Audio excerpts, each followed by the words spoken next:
ആർത്തവ അവധി ഗുണം ചെയ്യും.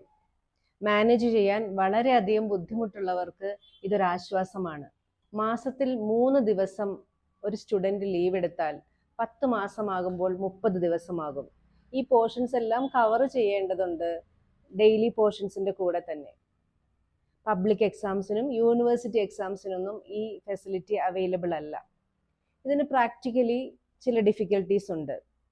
According to medical science, dysmenorrhea is a psychosomatic disease.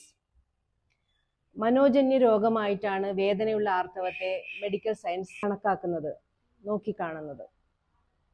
Physically എന്തെങ്കിലും ഡിഫിക്കൽട്ടീസ് ഉണ്ടെങ്കിൽ അത് മെഡിക്കലി കറക്റ്റ് ചെയ്യുക. പക്ഷേ ഇമോഷണൽ ഡിസ്റെഗുലേഷനുള്ള എല്ലാവർക്കും പീരീഡ്സ് പെയിൻഫുൾ ആയിട്ട് കാണുന്നില്ല. എന്നിരുന്നാലും calm mind, happiness, exercise, proper diet എന്നിവ വഴി നല്ല രീതിയിൽ ഇതെല്ലാം മാനേജ് ചെയ്യാനായിട്ട് സാധിക്കും. ചിലർക്ക് ഡീപ്പർ തെറാപ്പി ആവശ്യമായി വന്നേക്കാം. കൺസിസ്റ്റൻ്റ് ആയിട്ടുള്ള എഫോർട്ട്ലെസ് എഫോർട്ട് വഴി ഫലം ലഭിക്കുക തന്നെ ചെയ്യും.